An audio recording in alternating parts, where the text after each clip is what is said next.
Good morning. This is sick the light classes and I am your teacher Kailash Chandra. आज हम 12th class Indian history के 6 chapter भक्ति सूफी परंपराओं में हम चर्चा करेंगे उत्तर भारत में धार्मिक उफान कि धार्मिक उफान किस रूप में आया। तो इसमें थे प्रमुख रामानंद उत्तर भारत और दक्षिण भारत के बीच की कवि थे, क्योंकि दक्षिण भारत में थे रामानुज और उत्तर भारत में थे इस आंदोलन को, भक्ति आंदोलन को खड़े करने वाले रामानंद ने गुरु राघवानंद से श्री संप्रदाय से दीक्षा ली और एक संत के रूप में उन्होंने अनेक शिष्य बनाए। इन प्रमुख शिष्यों में 12 शिष्य थे।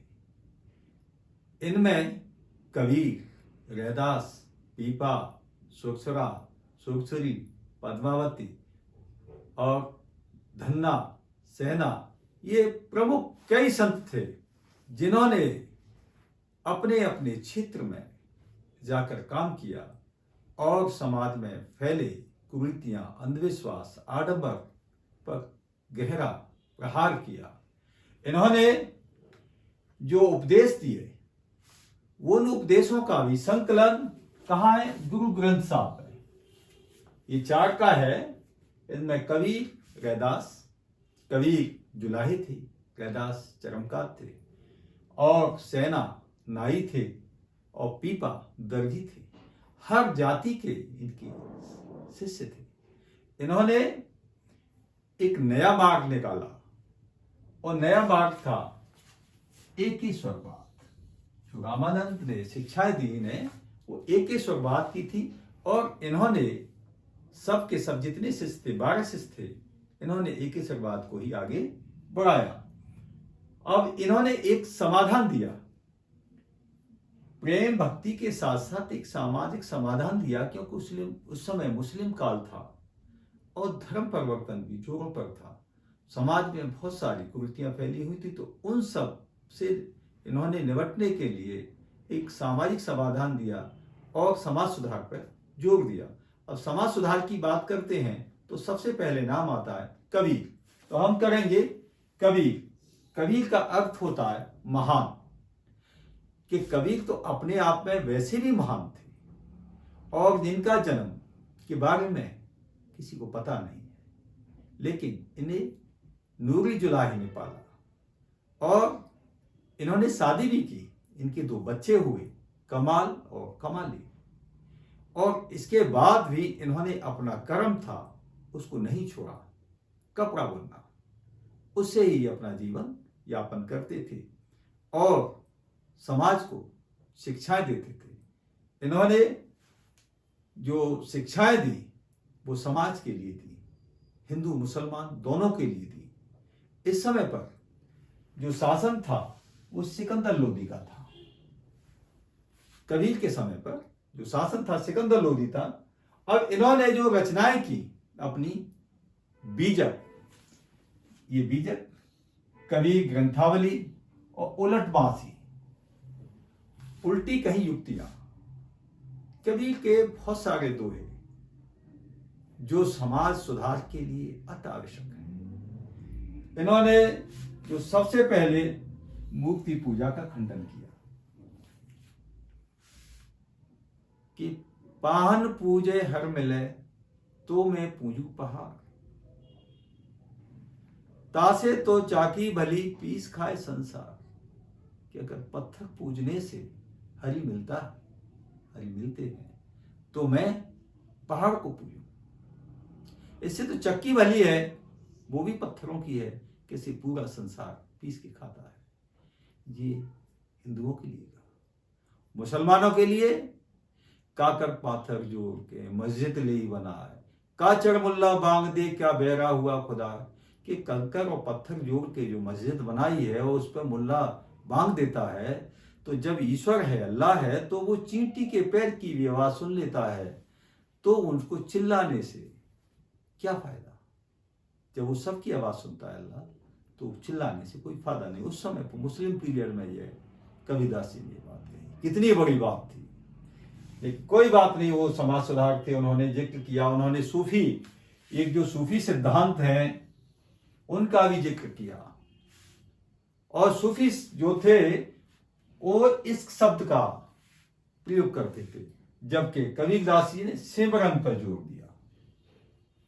प्रभु सिमरन, प्रभु का सिमरन कीजिए, एक ईश्वर निरंकार।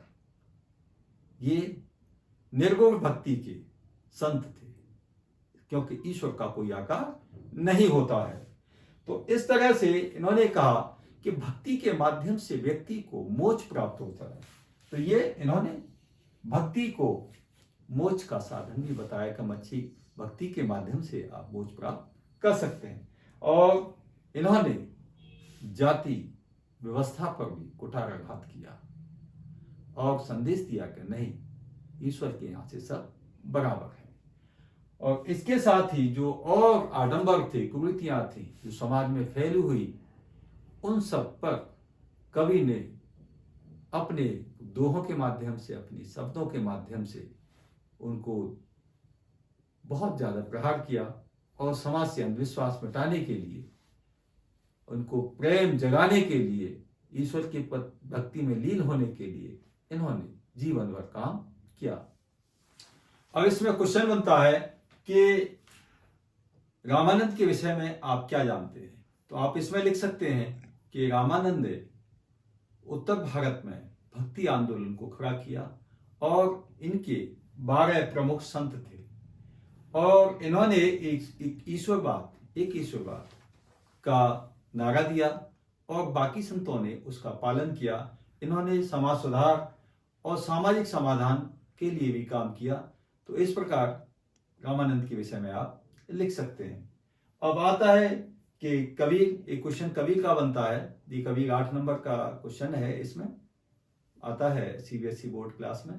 तो आप इसमें लिख सकते हैं कि कबीर की शिक्षाएं क्या थी, या कबीर के विषय में आप क्या जानते हैं, विस्तार से बताइए। तो कई प्रकार से कबीर के विषय में ये क्वेश्चन बनता है। तो आप इसमें लिख सकते हैं कि कबीर संत थे, एक समाज सुधारक थे और एक विचारक थे, अपने समय के दार्शनिक थे, और जिन्होंने विपरीत परिस्थितियों में हिंदू और मुसलमान दोनों की एकता के लिए काम किया, दोनों की कुरीतियों पर प्रहार किया। मुसलमानों को भी, क्योंकि उनके दोनों ही शिष्य थे, मुसलमानों को भी कहा, हिंदुओं को भी कहा, और जो भी समाज में फैली हुई कुरीतियां, जो सामाजिक बुराइयां, आडंबर, इन सब के खिलाफ कबीर ने काम किया। और इसमें लिख सकते हैं आपके कबीर ने जो रचनाएं रची वो सबके लिए रची और उसका ही संकलन गुरु ग्रंथ साहब में भी किया गया है। तो आप इस प्रकार इस उत्तर को लिख सकते हैं। अब इसमें नेक्स्ट टॉपिक होगा गुरु नानक।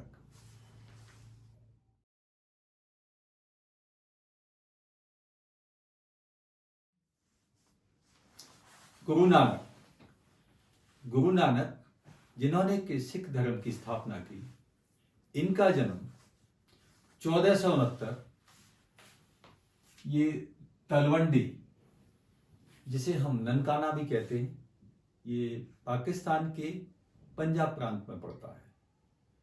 और इनका जो परिवार था वो खत्री मेहता परिवार था।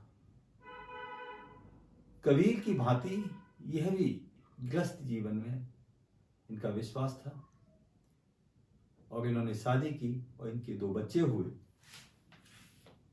श्रीचंद और लक्ष्मीचंद।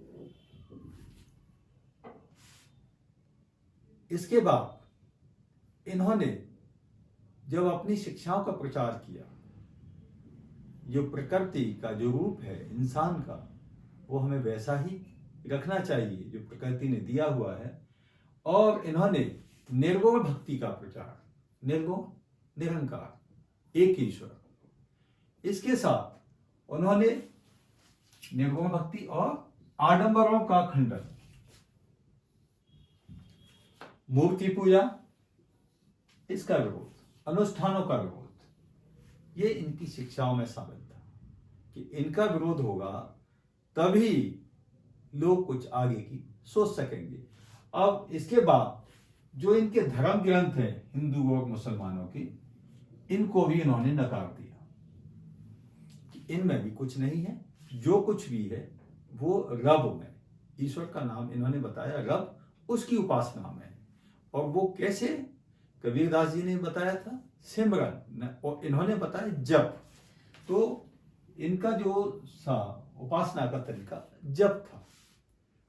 इन्होंने अपने शिष्यों के साथ भारत से लेकर अरब तक घूम घूम करके शिक्षाओं का प्रसार किया, और जहां भी जाते उस गांव में रात को रुकते, और इसके बाद वहां से सुबह उनको आशीर्वाद देकर चलते। एक गांव की कहानी है कि रात को गुरुजी अपने शिष्यों के साथ एक गांव पहुंचे।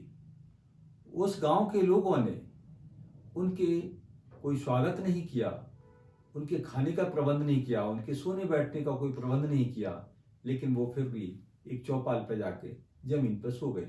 सुबह जब गुरुजी उठे तो उन गांव वालों को उन्होंने आशीर्वाद दिया कि आप फूलो फलो, अच्छी तरह रहो और यहीं पर रहो, इसी गांव में आप अच्छी तरह से रहो। और यह कहकर के वो आगे को चले गए। अगले दिन शाम हुई तो एक गांव में फिर रुके। उस गांव के लोगों ने गुरुजी और उनके शिष्यों का बहुत आदर सत्कार किया, खाना खिलाया, अच्छी तरह सुलाया, और जब सुबह को वो उठे तो नाश्ता करा करके उनको विदा किया। तब गुरुजी ने उन्हें आशीर्वाद दिया कि आप पूरी दुनिया में फैल जाओ। तो यह सुनकर उनके शिष्य बड़े नाराज हुए। उनका गुरुजी आपने ये कैसी शिक्षा, कैसा आशीर्वाद दिया कि जो अच्छे लोग नहीं थे उन्हें तो वहीं रहने का, फलने फूलने का आपने आशीर्वाद दिया, और जिन्होंने हमें इतना आदर सत्कार किया, अच्छा खाना खिलाया, सब कुछ किया, उनके लिए आपने ये कहा कि आप फूलो फलो तो सही लेकिन पूरी दुनिया में फैल जाओ, तो ये सारा ये गांव उजड़ जाएगा। तो उन्होंने कहा कि नहीं, मेरा अभिप्राय ये है कि इस तरह से लोग पूरी दुनिया में होंगे तो सारी दुनिया इनके जैसी होगी। तो इस प्रकार गुरुजी ने घूम घूम करके सारे भारत में ये शिक्षाओं का प्रचार किया। अब आता है मीराबाई। मीराबाई का उत्तर भारत के संतों में अहम स्थान है। अब सबसे पहले हम ये देखते हैं कि मीराबाई का जन्म राजस्थान के मेरठा जिला और कुशली गांव में हुआ।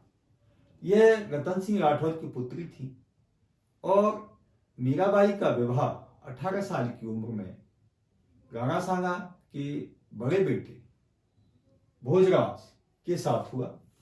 अब भोजराज की असमय मृत्यु हो गई। इस पर मीराबाई पर दुखों का पहाड़ टूट पड़ा। मीराबाई को किसी ने समझने की कोशिश नहीं की। मीराबाई जन्म से ही ईश्वर की भक्ति, ईश्वर में विश्वास रखती थी। तो इस प्रकार ईश्वर की तरफ झुकाव दे करके जो राणासांगा का छोटा पुत्र था उसने इनको विष देकर मारने का प्रयास किया, लेकिन उसमें वो सफल नहीं हुआ। इससे दुखी होकर के मीरा ने जो चित्तौड़ को छोड़ दिया। अनेक परंपराओं में हम देखते हैं कि मीराबाई के गुरु संत शिरोमणि गुरु रविदास थे। अनेक परंपराओं में से देखने में आया कि मीरा जी ने गुरु रविदास से शिक्षा ली थी और उन्हें अपना सच्चे हृदय से गुरु माना था।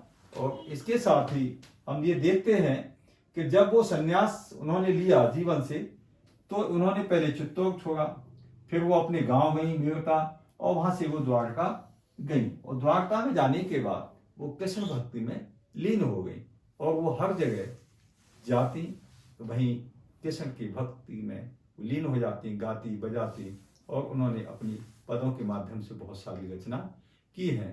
तो इस प्रकार इसमें दो क्वेश्चन बनते हैं कि गुरु नानक की शिक्षाओं के बारे में आप क्या जानते हैं, या गुरु नानक की शिक्षाएं कौन कौन सी हैं। तो आप उसमें लिख सकते हैं कि गुरु नानक की शिक्षाएं जिनमें निर्गुण भक्ति, निराकार और आडंबरों का विरोध, अनुष्ठानों का विरोध, और उन्होंने यहाँ तक प्रेम की शिक्षा दी, और इसके कारण ही, इन शिक्षाओं के कारण ही एक नए धर्म का प्रादुर्भाव हुआ जिसे हम सिख धर्म के नाम से जानते हैं। ऐसा आप लिख सकते हैं।